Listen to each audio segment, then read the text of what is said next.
Hello everyone. I want to talk to us today about the physics we use to describe simple harmonic motion.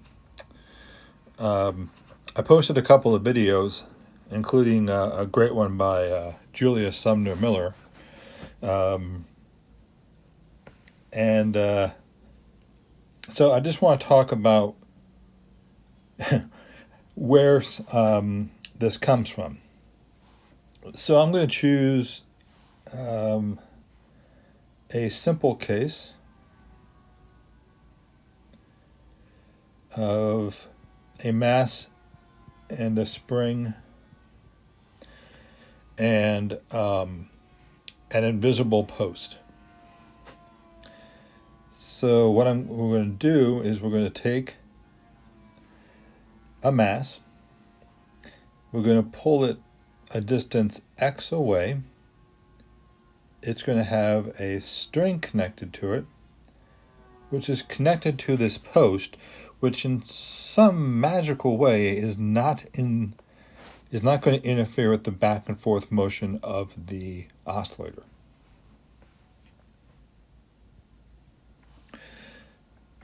Because what this thing will do is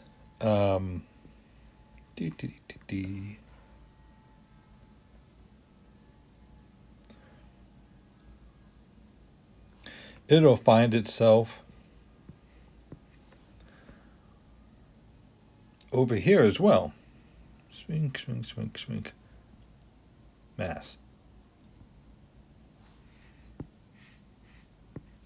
And of course, all of this is frictionless.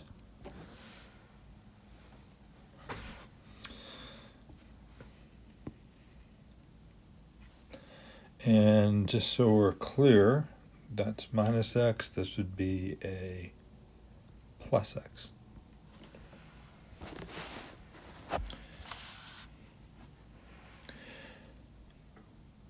In time, we can describe this motion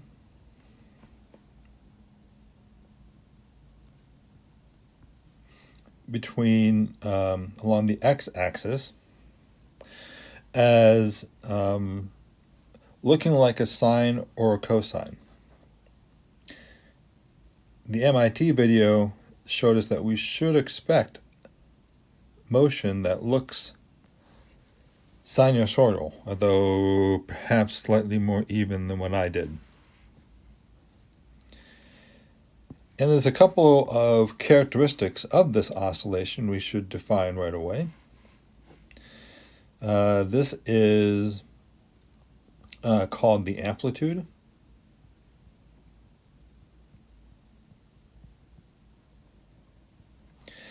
It is how far away from zero equilibrium the oscillator gets. And if we're in a frictionless environment, this amplitude should be the same top and bottom. We are going to get the period can be found here, where you've gone, so let me label this. This is the period t.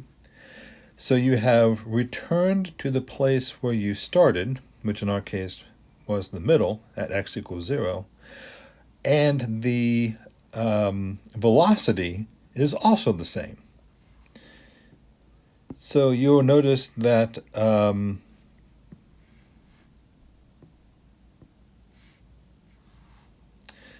this guy here in the middle is the period over 2. And its velocity is coming upward with a positive slope as opposed to the two negative slopes associated with the full period. As we've seen before, when we studied circular motion, that the period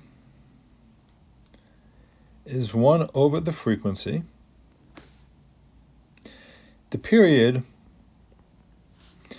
is 2 pi over the angular frequency, the angular speed. So this is all behavior that we've seen, and if we follow the motion of the oscillator, what we then see is the idea that it would start at 0, it would go positive, down to negative, passing through 0, passing through 0, up to a positive, passing through 0, back down. So the oscillator itself, this spring thing, is simply going back and forth, back and forth, back and forth. And it stretches out over time into the graph we have here. Okay, now the graph is important because it's going to give us a clue to what's happening mathematically. So let's work on the derivation. And I'm going to choose to do this one in forces. We usually do it in forces and or torques, and since there's no rotation in this simple harmonic motion, we're going to do forces. And the system, I'll make the mass and the spring.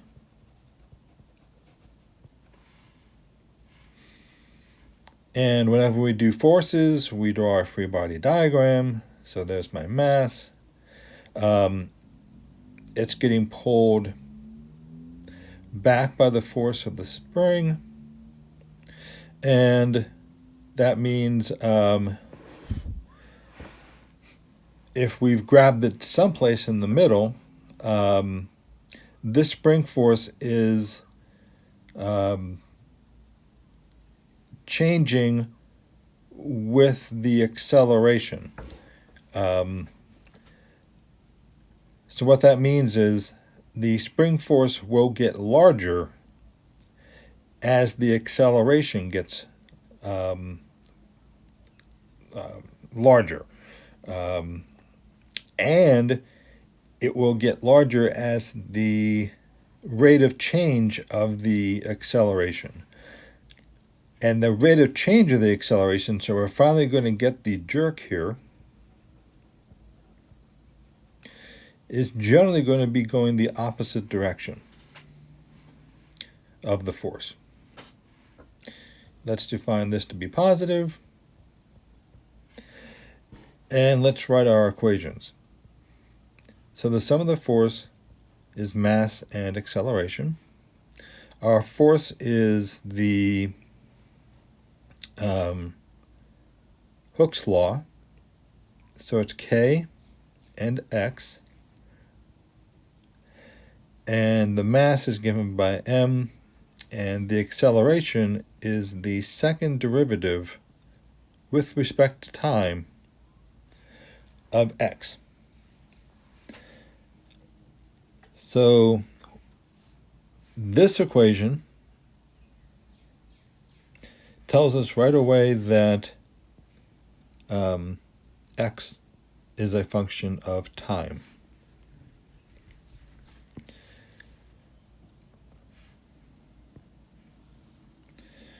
All right, so let's find that function of time. And this main equation here is a second order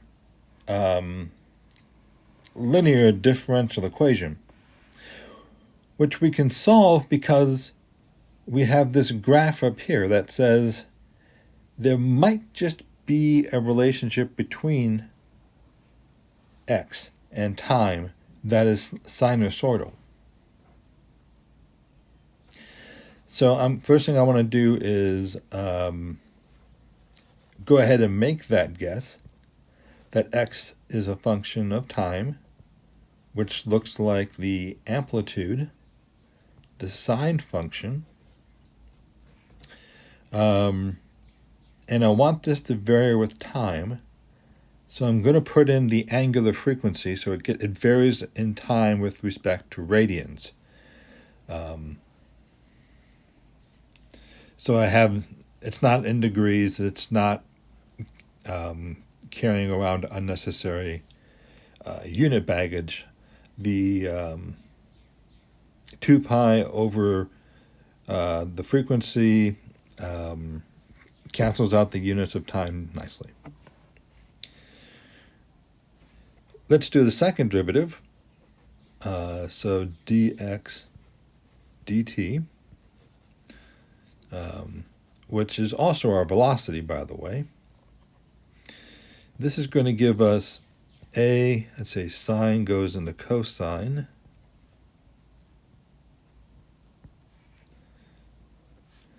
And we have to do the chain rule and pull out an omega. Let's go one more derivative. The acceleration is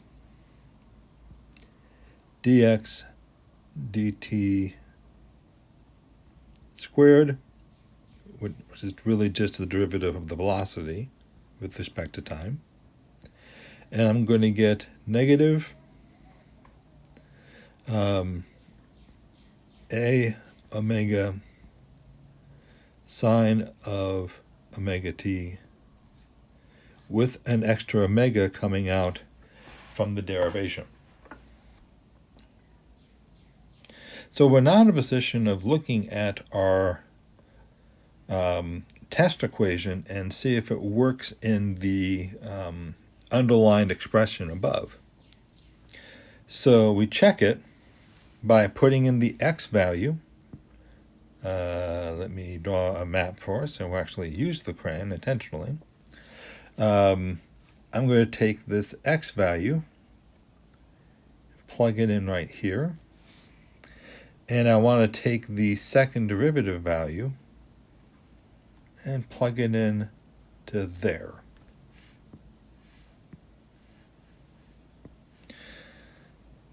So making those two substitutions, I get k multiplied by x, which is just a sine omega t, is equal to m, which is d, whoops, well, I know that, which is what's right above us, minus a omega squared sine of omega t. Now, there's one little detail I want to bring up, and I want to make sure that we don't overlook it, is I was talking about the jerk here, going the opposite direction of the force. And that's because the force is a repulsive force and it's a contracting force, all depending upon the motion of the object. So it's frequent for us to put a minus sign in this expression to represent that opposing force to the acceleration of the system. So I'll make sure the minus sign appears here as well. With that done, I can turn that minus sign into a plus, this one into a plus. I can get rid of a sine omega t. I can get rid of a sine omega t. Let me just put the brackets here so it doesn't look unfamiliar. And close the second derivative. Okay. And get my semicolons right, and we're off in programming. Okay. So then this leaves me with k over m is equal to omega squared. So that means if I want to make this solution work, this guess work. I need to express x as x is a function of t that will give us a maximum amplitude according to sine of the square root of k over m and t. Let's do a quick units check on k over m. K comes from Hooke's law, F is equal to kx, which means the units of k are just newtons over distance. So I can put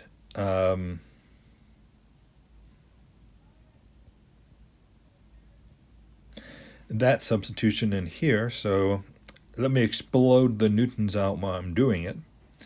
So I'm going to get k on the top of this, which is going to come at me as kilograms meter over second squared. So that's my newton. Then I'm going to divide it by the mass, which will give me the kilogram I need. And because k comes in as, that's my newton, that's my k over m, and I'll keep it red. This one is from the newton over meter as well.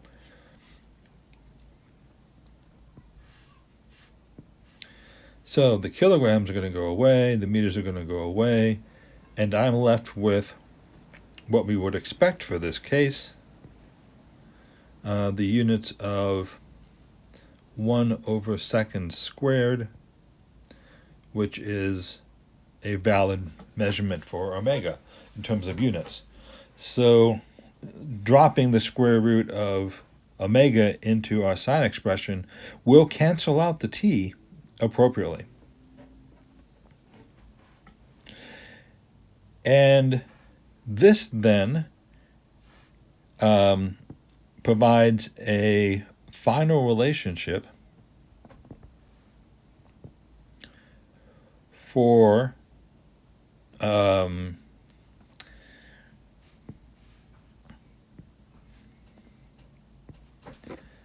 we can take this back up to our graph,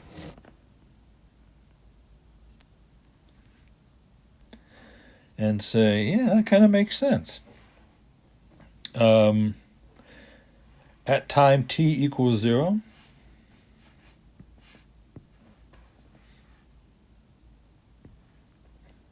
so when time is equal to 0, we'll get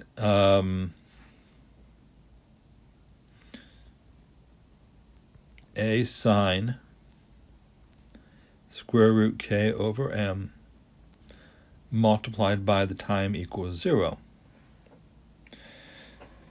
The 0 kills the inside. Sine of 0 is 0. So at t equals 0, this relationship is equal to x equals 0.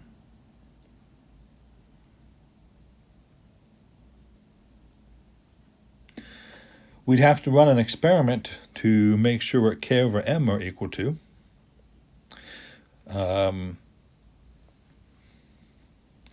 And that's one of the simplest things we can work on with this simple mass system. But let's spend just a moment and let's talk about energy in this system.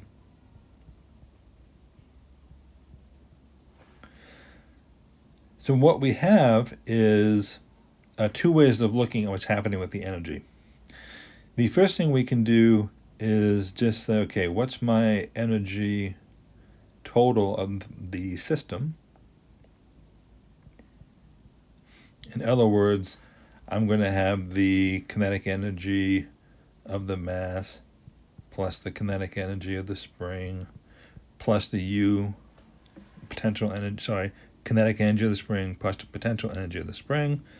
We're dealing with very polite, perfect springs, so they have no mass. Without a mass, the spring doesn't display any kinetic energy. So my kinetic energy comes in as 1/2 m velocity squared plus, you'll recall what we found with the spring earlier on our big equation sheets. It's 1/2 kx squared. And let's make our substitutions. 1/2 the mass. Let's put the velocity in, which we found up here to be a cosine omega t times omega. So I'm going to get a omega cosine of omega t for the velocity. Back to purple, plus 1/2 k, and then we can drop our x squared in. That should be squared 2, by the way. And we get a sine omega t, and all that is squared. Let's put the parentheses then to make it all look good. So let's take our time with this just for a moment. Notice that I've got this 1/2 a term sticking around. So I'm just going to pull that out in front.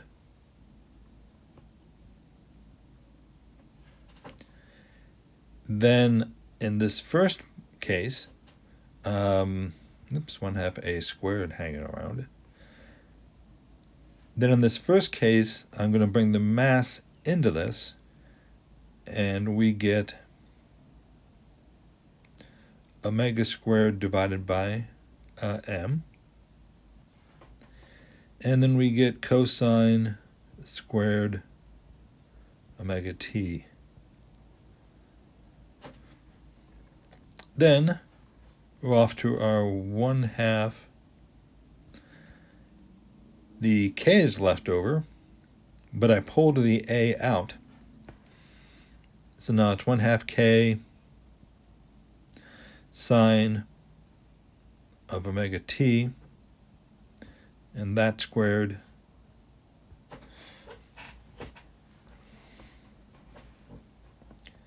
all of this. One more fun thing and we'll wrap all this up. I get 1/2 a squared, but remember that omega squared we found to be equal to k over m. So when I put the omega squared in for this first term,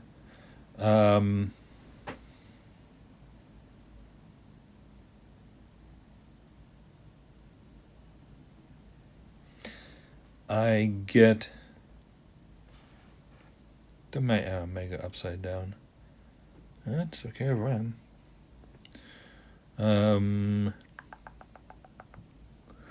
It's squared.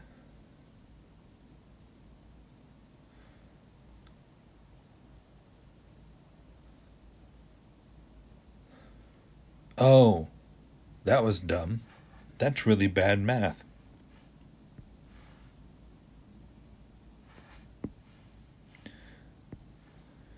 That should have been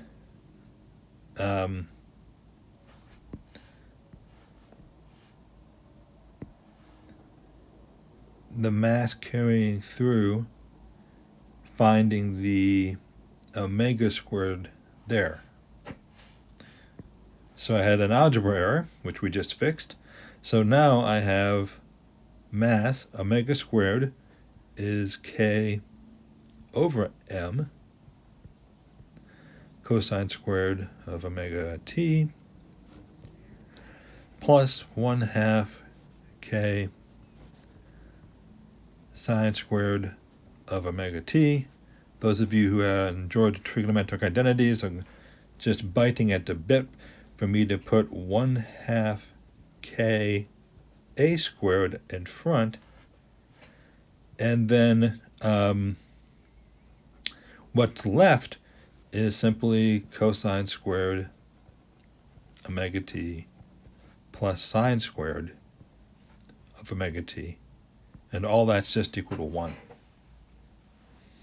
So this tells us that when it comes to energy, that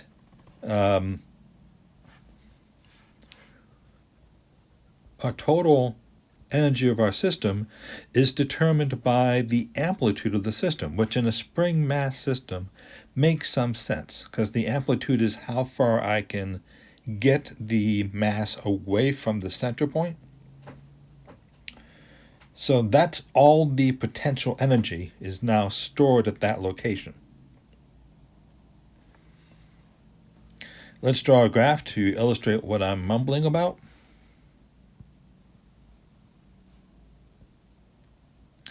So if I do the x-axis here and an energy up there, our system, let's see, for different values of, well, let's just do it. Because it goes as x squared, we get a parabola out of this mess. So this is the U spring. And when we define a particular value of energy, so E total, you'll notice we'll hit places where that's as far as we can go. So that's an amplitude, and that's an amplitude.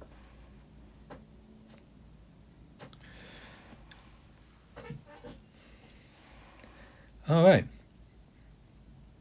So that if we're at any other location in the system, so let me pick, I can't pick green, I guess I'm picking purple. If I'm at any other x, so let's say I'm located here.